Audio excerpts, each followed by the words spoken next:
Je suis très heureux donc d'accueillir messieurs Jerry Frissen et Philippe Scofoni pour un petit bijou qui s'appelle Exo, qui est prévu donc en 3 tomes. Donc bonjour messieurs. Bonjour. Bonjour. Nous allons donc parler de scénario, un tout petit peu de science-fiction, un tout petit peu d'exoplanète peut-être, un tout petit peu de vos parcours et un petit peu de technique aussi, parce que ça reste de la bande dessinée, donc on aime bien savoir un petit peu comment tout ça a été fabriqué. Et j'ai envie déjà de, par rapport à vos parcours en fait, parce que vous avez quand même quelques albums à votre effectif, vos effectifs mutuels, je dirais. Il y a quelques jolis noms qui se promènent dans vos biographies. Et avec ce parcours, que ce soit entre les Métabarons, entre Milo et autres, comment s'est fait la rencontre et comment est né le projet donc, de Exo, un petit bijou donc, en 3 tomes sur une exploration. Alors, j'ai envie de dire matinée de science-fiction parce que on est presque dans le réel en fait. Quand on lit l'histoire, on est vraiment dans l'exploration spatiale d'une manière presque hyper réaliste, que ce soit dans le traité, enfin dans le tracé et dans le traité, les sujets abordés, voilà, ça délire pas dans un space opéra complètement, je trouve, en dehors de la réalité. On a vraiment l'impression que c'est un récit ancré dans la réalité. Et donc voilà, comment est arrivé Exo dans vos parcours en fait? Tu te souviens comment on a commencé à travailler ensemble? Alors, je ne sais pas si on parle de ça ou du rapport au réel, mais au fait que ce soit très contemporain comme science-fiction. Après, comment... Non, c'est moi qui t'ai contacté par Internet. Hein. J'aimais bien ton travail sur les Luchadores 5, la Lucha Libre, tout ça. Ça m'avait fait bien rire, voilà. Non, c'est mon idée à moi. Okay. Mais oui, par rapport au fait que le récit soit de la science-fiction, mais dans une anticipation très légère, avec tout un décor qui se passe aux États-Unis et qui est très contemporain. Tous les éléments qui ne sont pas spécifiquement de la science-fiction, j'ai voulu les ancrer dans le réel américain en profitant du fait que Jerry habite aux États-Unis. Donc je savais que là, j'avais une source de documentation et de réel qui n'était pas une vue touristique avec Jerry. Donc je voulais vraiment en profiter de l'ancrer dans le réel américain. Et aussi, on s'est retrouvés autour de thèmes différents. Je me souviens qu'il y a un truc qui nous passionnait tous les deux, c'était la Lune. Et on s'est dit, on va faire quelque chose qui se passe au moins en partie sur la Lune. Et je me souviens aussi que en fait, on a commencé à travailler ensemble sans savoir ce qu'on allait faire. Donc moi, j'ai commencé à donner des idées, puisque c'est moi qui écris. Et je me souviens que la première idée, après juste l'idée de la Lune, ça venait d'un show que j'avais vu qui expliquait qu'est-ce qui se passerait sur la Terre si tous les hommes disparaissaient d'un coup, sans se poser la question de pourquoi ils ont disparu, donc ce qui se passe pour la planète et pour les constructions humaines.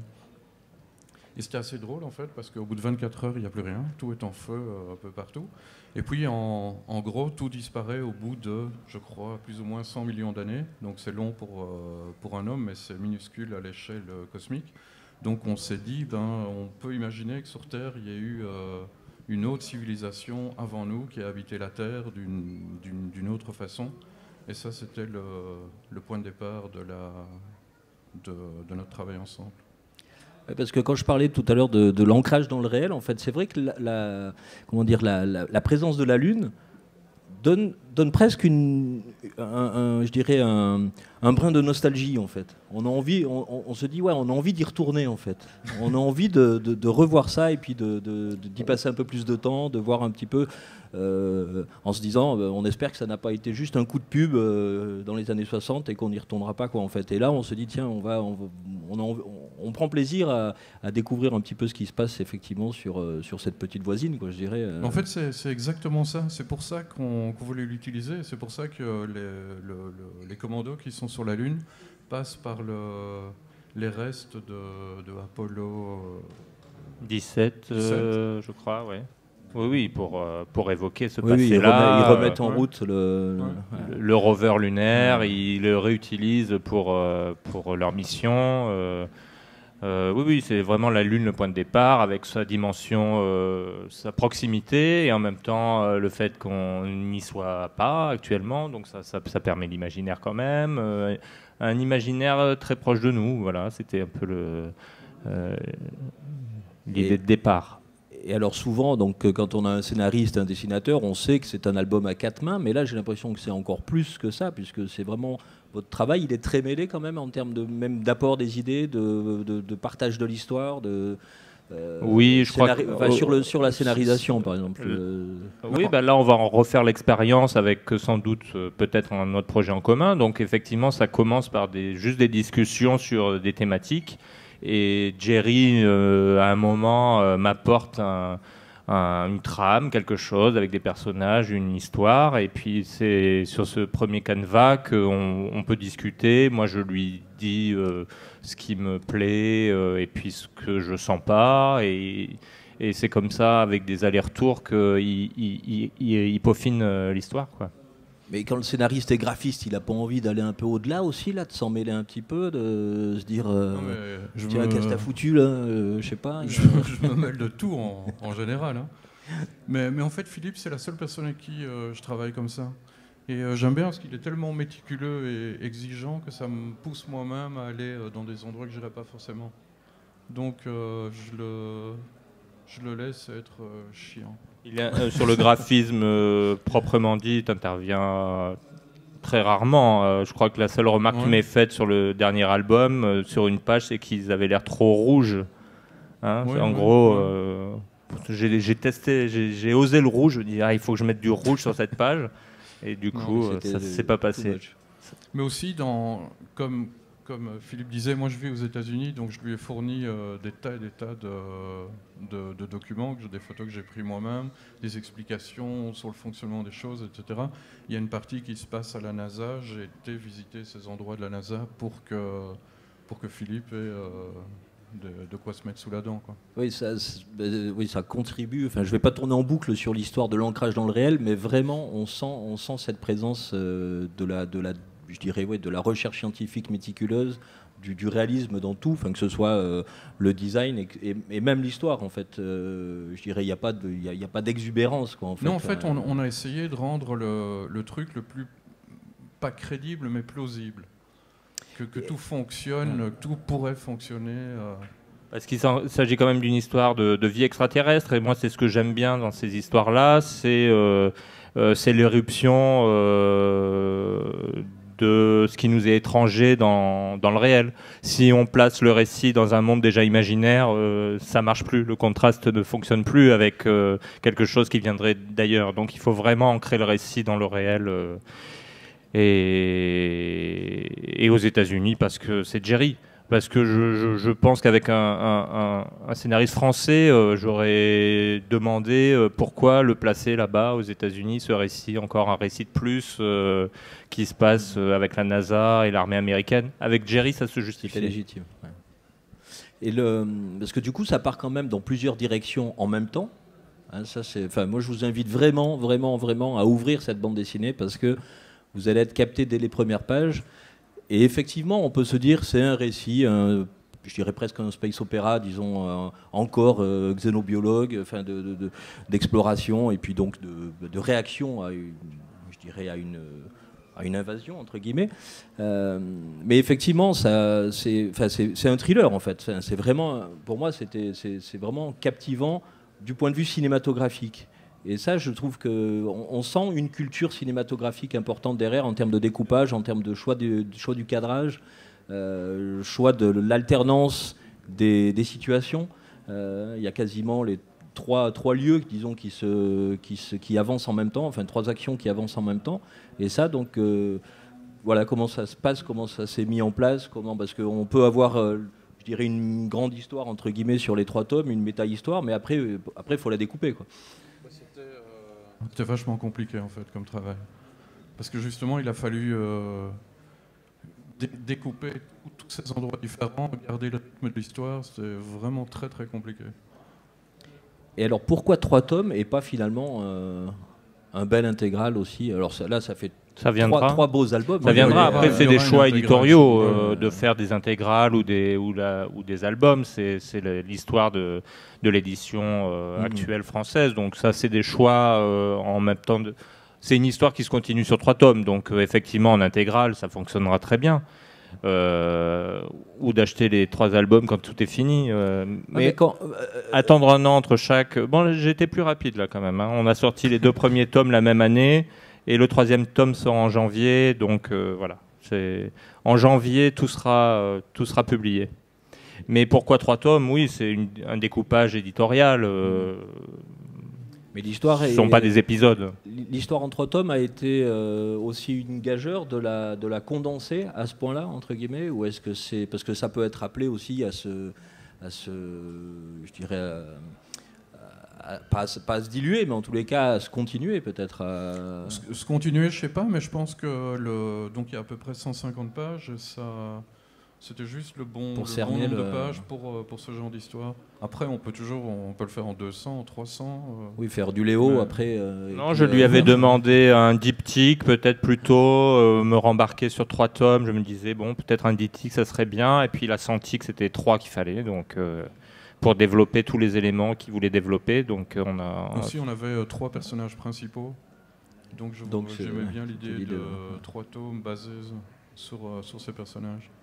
Et alors Philippe, tu parlais donc de ton temps de travail sur les albums. Est-ce que tu peux nous parler un petit peu de ta technique? Parce que vous avez, en termes de graphisme, vous avez tous les deux une formation entre guillemets classique, j'imagine. Oui. Oui. Et maintenant, donc ton travail sur cet album-là, et puis j'imagine que ça a évolué au cours de ta carrière de dessinateur, peut-être passer du traditionnel au numérique. Oui. Et du coup, aujourd'hui... Je suis en tout numérique. Aujourd'hui, on fait comment une bande dessinée telle que là, Exo. Sur Exo, tout a été fait en numérique. Sur ma série précédente, Milo, j'avais commencé en traditionnel, couleur numérique, et après tout numérique progressivement. C'est là que je suis le plus à l'aise. J'ai tendance à essayer d'essayer de maîtriser ou contrôler tous les éléments graphiques. Et c'est plus simple de travailler en numérique quand on recherche à parfaire certaines choses. Donc ça m'évite de vignetter des pages, mes planches, de faire des vignettes et beaucoup de retouches. Voilà, le numérique est très souple pour ça. Je ne suis pas un dessinateur du geste sûr et du premier geste. J'ai besoin de travailler. Je suis un peu laborieux. Voilà. Ça permet les couches de travail de façon plus fluide, le numérique. Avec donc, un apport de documentation, enfin, j'imagine que du coup, s'il y a des lieux, tu appelles Jerry pour lui demander de faire un reportage photo quelque part. Oui, il y a ça. Par exemple, pour la maison d'un des personnages, il a pris une photo dans son quartier d'une maison. Je l'ai un peu repéré aussi dans Google Street, voir un peu les différents axes de point de vue pour avoir des détails, n'habitant pas là-bas, des détails qui font vrai. Et puis on y est passé cet été, là, devant la maison, c'était rigolo, de voir la maison de mon personnage. On est passé en voiture juste à côté, c'était très amusant. J'ai l'impression de rentrer dans l'album. C'était une expérience étonnante. En fait, souvent, Philippe me demandait des trucs vraiment spécifiques. Quel modèle de voiture, à quoi elle ressemble, quelle couleur. Oui, ça, il avait toujours le modèle précis qu'il me suffisait de regarder à quoi ça ressemblait pour le dessiner, à pas me poser la question de savoir dans quoi ces personnages peuvent rouler, parce que c'est vrai que même la voiture est un élément sociologique fort dans un personnage. Quand on n'y habite pas, on peut pas s'imaginer les véhicules précisément. Oui, du coup, pour toi, c'était même un travail exotique, en fait, finalement. Oui, vraiment. Exo, voilà. Oui, parce qu'autrement, il y a toutes les séries américaines sont tellement aussi ancrées dans le réel c'est une source de documentation, mais quand on n'y habite pas, on prend ça de façon un peu aléatoire. Là, au moins, j'étais tranquille de ce côté-là. Hein. J'avais un indigène. C'est la dernière page. Moi, je croyais que je l'avais mis en... Après, quand il s'agit du coup de représenter l'étrange ou l'extraterrestre, là, il a bien fallu que je me retourne vers mon imaginaire. Là, ça a été finalement la partie qui m'inquiétait le plus, parce que j'avais toute une partie du travail qui était basée sur le réel, et je savais qu'à un moment, un personnage venant d'ailleurs intervient, et on va le voir, on va voir des choses de cet univers-là. Donc là, je savais qu'il fallait que je design des choses partant de presque rien. Et bon, je l'ai fait sans trop me poser de questions, en fait. Bon, ça, c'est le tome 3 plus. Hein. Et comment on fait lorsque l'on sait tout ce qu'il y a dans le background, je dirais, de la science-fiction graphique, que ce soit en bande dessinée, en film, en cinéma, enfin toutes sortes de représentations visuelles donc de la science-fiction, que ce soit les vaisseaux, les extraterrestres en l'occurrence aussi. Comment on fait pour se dire, tiens, on va s'y attaquer et on va essayer d'apporter quelque chose, pas forcément de nouveau, mais en tous les cas de cohérent et qui soit intéressant et qui puisse attirer un public qui aura déjà tout lu, quoi. C'était mon interrogation graphique. Après, tu en as peut-être d'autres, toi, scénaristiques, mais moi, graphiquement, effectivement, j'aime les histoires de vie extraterrestre quand on ne les voit pas.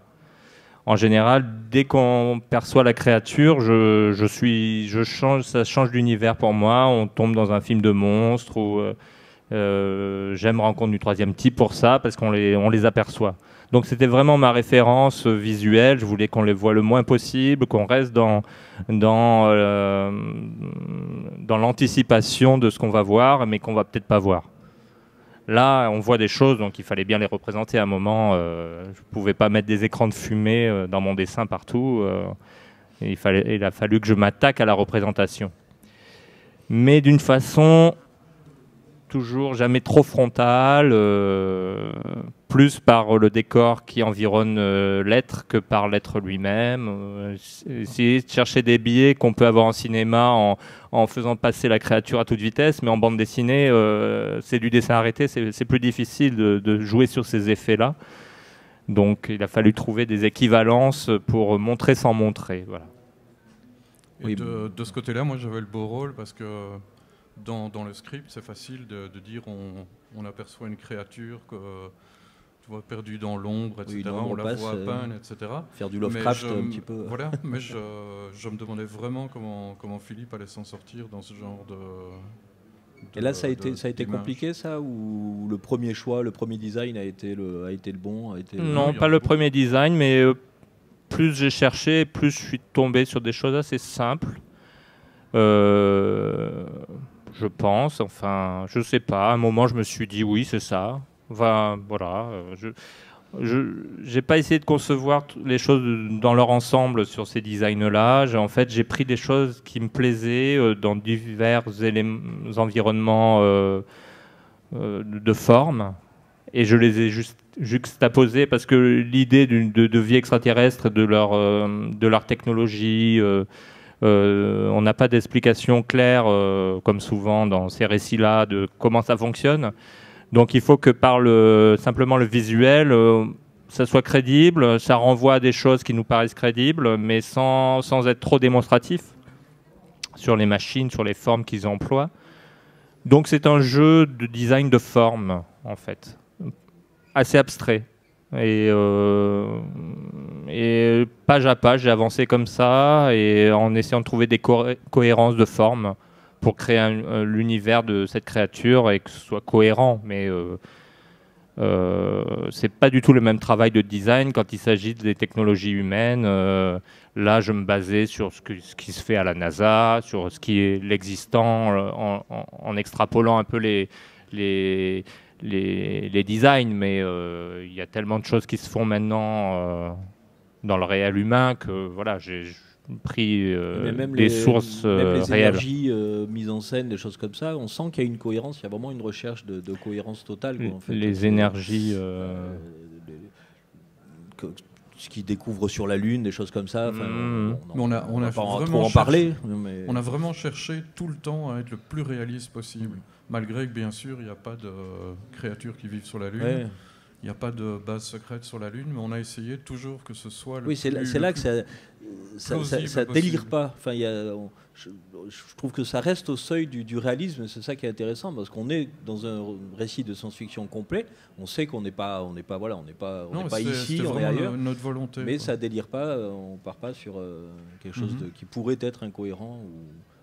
Oui, c'est comme je disais au début, c'est essayer de jouer le contraste entre le réel et la créature venue d'ailleurs. Il faut un contexte crédible pour que le contraste marche. Une part à l'imagination du lecteur aussi. Ouais, Et vous avez tous les deux, j'imagine, une culture SF assez importante, ou en tous les cas assise, qui a digéré un petit peu tout ce qui s'est produit jusqu'à présent.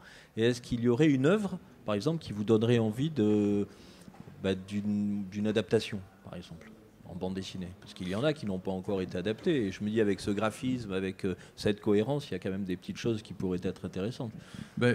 Oui et non. Le problème, c'est que moi, j'aime bien mettre mes propres idées, écrire mes propres choses. Après, je préférais trouver, par exemple, un mauvais livre d'un grand écrivain, quelque chose où je peux essayer pas d'améliorer, Il doit y en ce serait avoir. prétentieux, mais d'essayer de faire quelque chose de différent. Mais sinon, adapter un grand écrivain, c'est vain. Ça sert à rien. Oui, je sais pas, ou Dune en 3 tomes, on se dit. Oui, mais à la limite, ça peut être un projet d'un dessinateur de faire une adaptation. En tant que scénariste, je pense que c'est moins... C'est super excitant de reprendre le travail d'un autre si on ne peut pas le transformer. Ce que je fais par exemple avec le Métabaron, c'est que je suis libre de faire ce que j'ai envie de faire. J'ai pas de... Oui, la Bible de Jodorowsky n'est pas en fond en disant... La Bible, oui, mais enfant. pas ces histoires. Si par exemple, quand tu cites Dune, moi je veux bien raconter une histoire avec Dune, enfin dans cet univers, mais je veux pas raconter l'histoire de Dune qui est déjà écrite. Il faudrait voir si les droits sont... Oui, ça c'est un autre problème. Oui, sur le Métabaron, donc c'est là tu te coules du coup dans... Enfin, ça n'a pas été une nécessité d'adaptation de ta part. Avec le Métabaron, on m'a dit fais ce que tu veux. Prends le travail de Jodorowsky, ne le prends pas, etc. Fais-nous une proposition, montre-nous ce que tu peux en faire. Et en fait, la première chose que j'ai fait, c'est tout relire. Et je me suis dit, je vais pas le faire parce que le travail de Jodo est beaucoup trop personnel. Et puis en fait, c'est ça qui m'a inspiré en me disant, si lui est personnel, faisons la même chose et soyons personnels, tout en gardant son personnage, son univers. Et c'est comme ça que je suis rentré dans l'univers du Métabaron. Et le fait de travailler avec Philippe, ça ne te donne pas envie de le capter dans cet univers-là aussi ?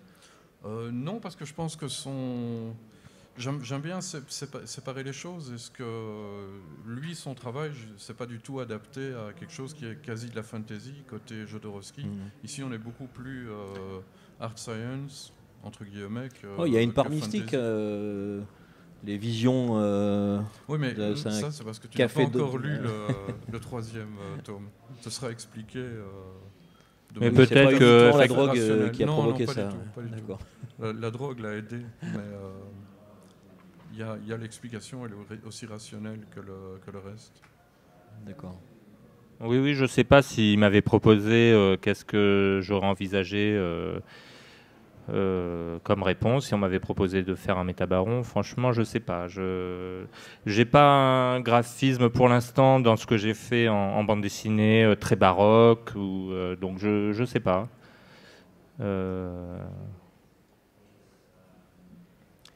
Propose-moi pour voir. Vous évoquiez tout à l'heure un projet suivant ? Oui, on a envie de travailler ensemble. Donc là, on essaye de défricher un peu les zones qu'on aimerait travailler ensemble. On est vraiment comme à l'époque où on parlait de la Lune. Voilà, on en est à choisir des points de départ là. On est au tout début. Voilà. Nantes est le début d'une nouvelle histoire. Oui, il y en aura 2. D'accord. Oui. C'est déjà ça. C'est tout ce qu'on sait en fait. On attendra. On n'a plus qu'à les remplir. On va attendre alors. Et alors du coup, votre binôme, je dirais franco-américain, Alors pourquoi Exo en France du coup? Et est-ce qu'il aurait pu être publié aux États-Unis directement? Oh, il sera publié aux États-Unis début de l'année, je pense. D'accord, donc ça va être adapté, ça va être recadré, comment ça va être publié, sous quelle forme en fait? Sous forme d'intégrale, un format un peu plus petit, et en anglais. C'est humanoïde. D'accord, mais en couleur quand même, quoi. Enfin, pas. Oui, absolument. D'accord. Oui, c'est des très beaux formats. J'aime bien, moi, les formats compacts, épais, un peu plus ramassés. J'adore ça.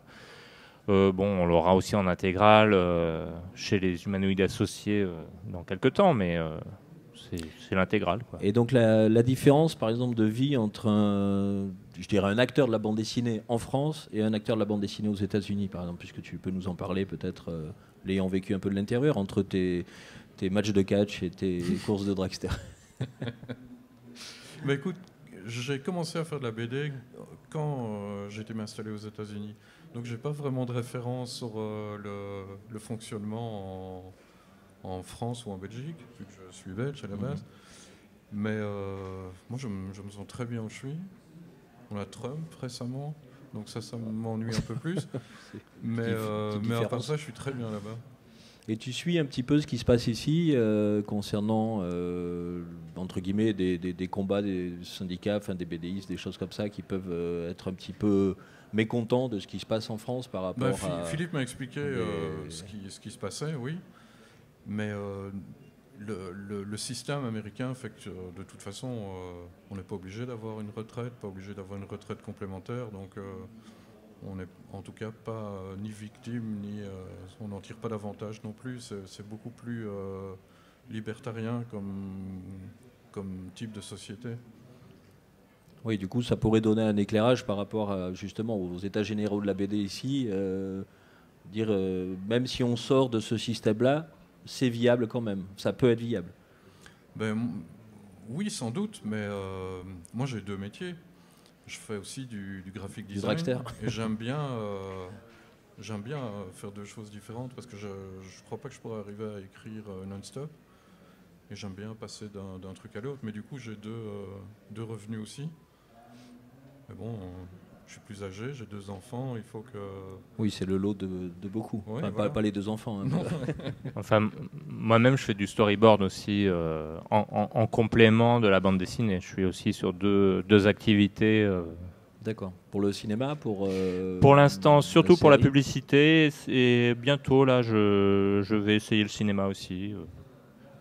Et bon, c'est des activités cousines avec la bande dessinée. Il s'agit de raconter en dessin, case à case, des actions. Tout à l'heure, j'évoquais l'aspect cinématographique de Exo.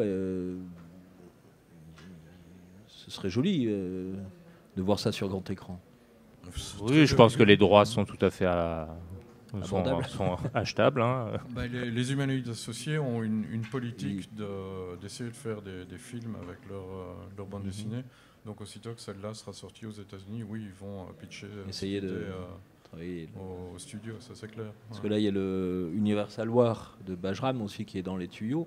Ouais. Et du coup, effectivement, ça peut être, je dirais, un appel d'air en fait pour la production entre guillemets française.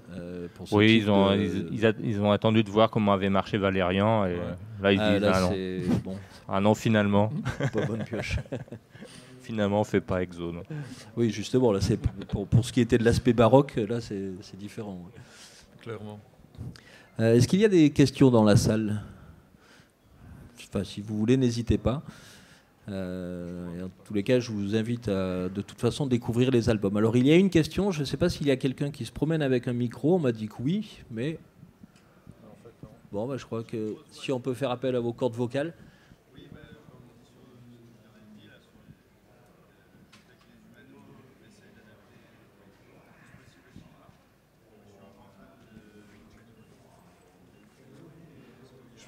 Désolé, ça vous ennuie, je vous prête celui-là de...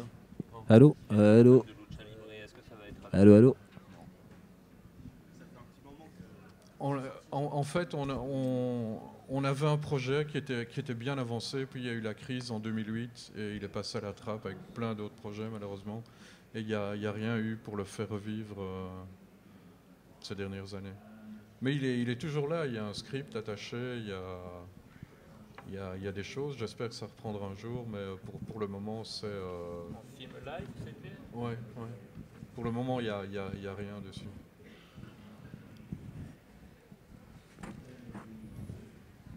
Bon, je vois pas d'autres mains. Et donc, dans vos projets, que ce soit à deux donc, ou individuels, vous pouvez nous en parler un petit peu plus ? Moi, je travaille sur beaucoup de projets où on me force à ne rien dire tant qu'ils ne sont pas près de la sortie. Donc, je ne peux pas vraiment... c'est écrit dans mes contrats que je ne peux pas en parler. Donc, je sais pas, réaliste ou... Non, j'ai fait une histoire qui se passe en Grèce antique. D'accord. Donc très loin de la science-fiction, mais le reste c'est tout de la science-fiction. Et des publications en France ? Oui. Et pour ma part, j'ai envie de continuer dans la science-fiction. En fait, c'était vraiment l'année dernière ici, où en assistant aux conférences, et ça m'a vraiment passionné. Je me suis dit, mais vraiment... alors que j'étais ouvert vraiment à plein de genres différents, je me suis dit il faut que je continue dans la science-fiction. Vraiment, j'ai eu vraiment envie à Nantes de continuer. Donc je sais que ma prochaine histoire en bande dessinée, ça sera de la SF, ça c'est sûr. Mais aussi un truc qu'on a fait avec Exo et que je veux qu'on continue à faire ensemble, c'est que tu verras quand tu termines l'histoire, mais il n'y a pas de méchant, il n'y a pas de mauvais dans Exo, c'est vraiment un truc que je voulais arriver à faire. C'est une histoire prenante, passionnante, sans qu'il y ait quelqu'un qui veut dominer le monde ou tuer d'autres personnes. Donc il y a des gens qui n'agissent pas forcément bien, mais qui le font ils sont quand même bien intentionnés, si on veut. Ils suivent des ordres ou ils pensent que c'est ça qu'ils doivent faire, mais il n'y a pas de mauvais dans Exo. Ça, c'est le côté belge de ta vie entre la Belgique et les États-Unis, c'est ça ? Moi, je n'ai pas réussi à réfléchir à ça. Laisse-moi y réfléchir un peu. Oui, c'est vrai que l'aspect belliqueux en science-fiction, il est assez fatigant finalement. On s'aperçoit que c'est quand même, ça peut faire partie d'une partie émergée de l'iceberg de la science-fiction en général, mais finalement, c'est devenu la partie la plus visible. Quand on parle de science-fiction aujourd'hui, dans le grand public, pas forcément le public des utopiales, mais en tous les cas dans le grand public, c'est effectivement les vaisseaux, les gros guns et puis les rayons laser de tous les côtés. Je fais ça aussi avec le oui, forcément. Donc je ne vais pas dire que ça m'ennuie. Non, au contraire, j'aime bien. Mais je pense qu'il y a la place pour raconter des histoires pour adultes, en fait. Sans... plus humaniste. Sans toujours avoir une espèce d'action ultra violente comme ça. Je pense qu'il y a moyen de faire ça aussi. C'est un des buts qu'on avait en commençant Exo, et certainement quelque chose que je veux continuer à poursuivre. Et qu'est-ce qui vous a donné envie de faire de la bande dessinée, en fait, au début, à tous les deux, dans vos parcours ? Parce que quand on est dessinateur de formation, au départ, on n'est pas forcément dessinateur de bande dessinée. Moi, je voulais faire de la BD, je crois que j'ai pensé à ça vers 13 ans. Et ça s'est imposé comme une évidence. Je pense que je voulais raconter des histoires. Et comme je dessinais beaucoup à l'époque, je me suis dit que c'était comme ça que je devais le faire. Et c'est de là que c'est venu. Après, la vie m'a fait prendre d'autres chemins, mais j'y suis revenu. Il faudrait envisager une fois une expo avec tes premiers travaux, alors ? Non. Voilà. Surtout pas. Non, moi, c'est l'amour du dessin, oui, en tant que lecteur.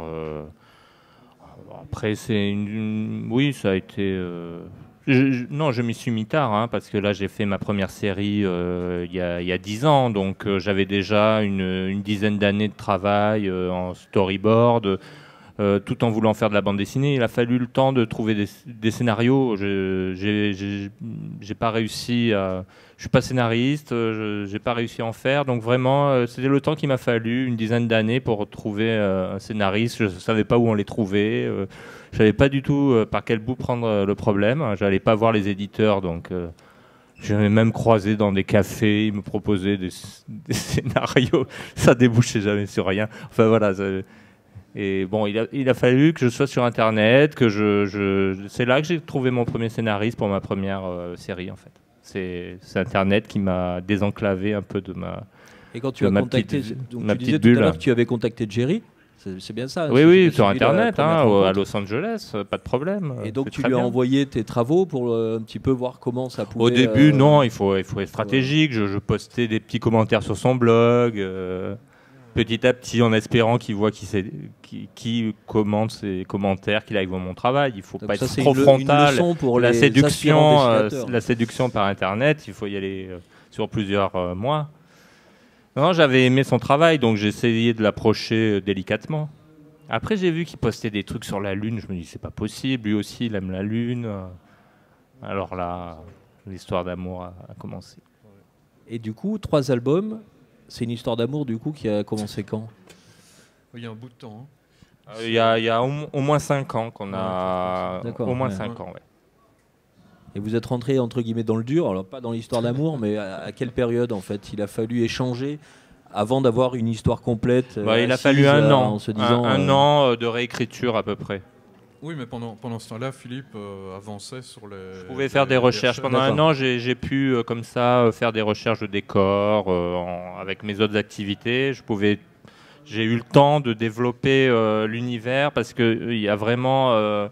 toutes sortes de décors, que ce soit sur la Lune, sur Terre, sous l'eau, dans différentes sortes de paysages sur Terre. C'était toute cette variété de choses aussi qui était excitante à dessiner. Et là, j'ai eu le temps de faire des recherches de toutes sortes, de design. Ça, c'était une année vraiment bien parce qu'après, quand on attaque les pages, on a des munitions un peu. On a déjà un travail en dessous qui va... Il y a des choses que j'avais repérées il y a 5 ans, que j'ai utilisées l'année dernière quand j'ai fait le tome 3. Des recherches de forme sur certaines vies biologiques qui me plaisaient, je les avais mis de côté dans un dossier et j'ai pu les ressortir à un moment où je cherchais des choses en feuillette sa doc virtuelle, numérique. Et voilà, c'était ce travail-là qui a nourri ces 3 albums. Quand on crée une créature extraterrestre, il suffit de prendre la réalité et de la pousser un petit peu plus loin? Ou est-ce qu'à un moment donné, on se rend compte en se disant, mais mince, ce que j'ai imaginé existe déjà finalement Non, ça c'était le plus difficile pour moi. Parce que j'ai tendance à intellectualiser les choses, à essayer de les penser. Et là, justement, il faut essayer de créer de l'inconnu, créer des choses qu'on ne comprend pas. J'ai plutôt un dessin analytique qui dessine ce qu'il comprend. Donc il y a des dessinateurs plus instinctifs, moi je suis plus analytique. Donc là il s'agissait de dessiner des technologies dont on ne sait pas comment elles marchent véritablement. Donc j'y suis allé, comme je disais tout à l'heure, par l'extérieur, par la forme, de façon presque abstraite. Et c'est surtout dans le tome 3 qu'on voit ces éléments-là. Oui, on va pas montrer le tome 3. Avec des choix de matériaux, par exemple, ça a pu m'aiguiller sur les designs. J'avais l'idée du corail comme matériau. Et le corail a des formes très diverses et ça m'a permis de trouver des pistes de design pour des décors, des choses comme ça. Voilà, des choses assez simples au démarrage qui donnent des idées de forme. Et en tant que dessinateur, vous êtes tous les deux assez polyvalents, je trouve. Et il y a des éléments que vous préférez par-dessus tout explorer, enfin graphiquement, que ce soit, je sais pas, la ville, le personnage, le véhicule. Graphiquement, je sais pas, ça je laisse Philippe répondre. Moi, j'aime bien les personnages. Et de raconter leur vie. Chaque personnage, du moins les personnages importants, j'ai écrit qui ils étaient, à qui ils étaient mariés, le nombre d'enfants, même si on ne voit pas tout ça, ou on voit très peu toute la méta-histoire. Dans l'histoire, je connais leur histoire. J'ai besoin de ça, de les faire exister pour que leurs réactions appartiennent à la même entité, pour qu'il n'y ait pas des choses qui disent pas des choses, qu'ils n'ont pas un vocabulaire qui ne colle pas avec le personnage. C'est un truc que je trouve vraiment passionnant à construire. Et du coup, tu t'inspires de tes amis, tu t'inspires de, je sais pas, il peut y avoir comme ça des personnages que tu peux retrouver. Je l'ai déjà fait certainement, mais c'est plus abstrait dans le sens où tout le monde connaît des tas de gens, on voit des tas de gens, on en voit à la télé, on lit des livres, etc. Donc on sait plus ou moins ce que c'est qu'un être humain. Et je me base sur ça ou des expériences. Il y a évidemment beaucoup de moi dans chaque personnage. Et donc, Philippe, sur les choses que j'aime particulièrement dessiner, comme je disais, je suis assez laborieux dans mon travail, dans le sens où j'ai besoin de travailler pour aboutir mon dessin. Et du moment que je suis motivé par l'histoire, et je vais être motivé par le fait de représenter ce qu'il y a à représenter pour la raconter. Je suis prêt. C'est sûr qu'il y a un plaisir à dessiner une forêt qui va être plus grand que dessiner une avenue pour moi. Il y a une liberté dans le trait, avec les dessins de paysages, de nature, qu'on a du mal que j'ai du mal à retrouver quand je dessine des perspectives de ville ou de voiture, parce que là, il y a des contraintes de représentation qui sont beaucoup plus fortes. Et c'est sûr que ça implique un niveau de travail plus important. Donc, les séquences sur la Lune ont été vraiment des récréations après des séquences qui se passent à Los Angeles sur les autoroutes, c'est certain. Donc, ce qui était plaisant, c'était l'alternance de ces scènes, justement, de dessiner des cratères lunaires. On s'amuse plus avec les traits, les hachures, de façon beaucoup plus libre que ce que j'évoquais. Oui, que les architectures. Voilà. Mais le plaisir, c'était les contrastes dans cette histoire. Quand on feuillette les albums ou quand on passe les images comme ça, il y a un énorme travail sur la couleur, je trouve, qui reste, je dirais, c'est pas un jus coloré, je dirais, comme certaines planches sur certaines bandes dessinées. Là, il y a un vrai souci du détail, je dirais, aussi réaliste que dans la couleur que dans la forme, en fait. Mais malgré tout, voilà, une homogénéité complète. Oui, essayer de trouver des harmonies tout en ayant quelques couleurs un peu soutenues. Mais il y a beaucoup de dessinateurs qui ne sont pas coloristes. Oui, mais c'est aussi un autre travail, en fait. C'est des couches qui se superposent, de travail différents, de passer du trait au dessin en couleur. Pour moi, c'est vraiment il y a deux parties du cerveau qui travaillent, qui sont assez distinctes. Et j'ai un grand plaisir à faire la couleur maintenant, parce que ça me demande aussi beaucoup de...